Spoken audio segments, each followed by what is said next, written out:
Ассалаумағалейкум, құрметті бауырлар, жолдағылардың бәріне ақжол, сәт сапар, үйлеріңіз аман сау етіп алыңызға тілектеспіз. Құрметті бауырлар, бүгін 22 сәуір 2026 жыл Астана қаласын сөйлеп тұрмын. Есім Еркебұлан, қасымдағы азамат Алтынбек, Маңғыстау облысы мен Ақтөбе облысы, Атырау облысы және Батыс Қазақстан облысы, Шымкент, Қарағанды, Тараз, Ұлытаудың азаматтарының бәрі бар қатарда.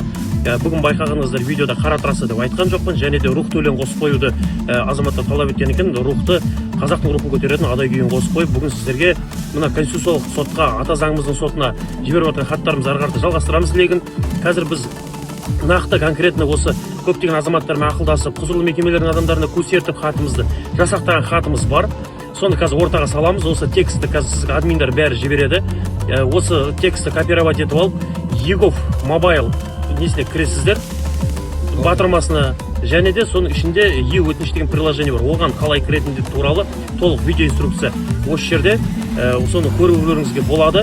Осы YouTube каналға өтіңіздер, және ол жерге тіркеле кетіңіздер, құрметті бауырлар, және Instagram парақшаға да тіркеле кетулеріңізді бәрін сұраймыз. Instagram, TikTok және де YouTube парақшалардың бәріне салатын боламыз.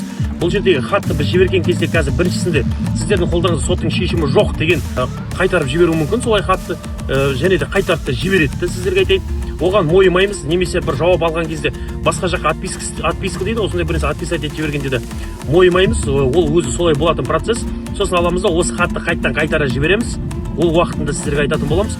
Сол кезде біздің осы конституциялық сотқа жазып отырған арызымыз нақты соттың өзіне дейін жететін болады. Оның алгоритмін бәрін, конституциялық сот туралы заңнан бәрін қарадық. Онда өзіміз қараймыз десеңіздер 44-ші, 45-ші және 47-ші баптарына кіріп қарауыңызға болады. Соның бәрі бүкіл баптардың негізімен сақталып жазылған хат.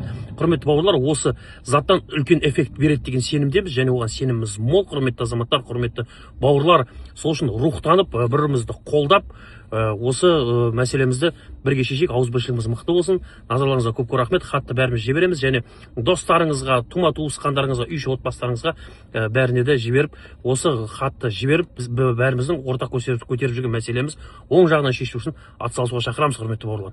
Назарларыңызға көп рахмет. Жолдағылардың бәріне ақ жол, сәт сапар, үйлеріңізде шаттық, береке, той болсын.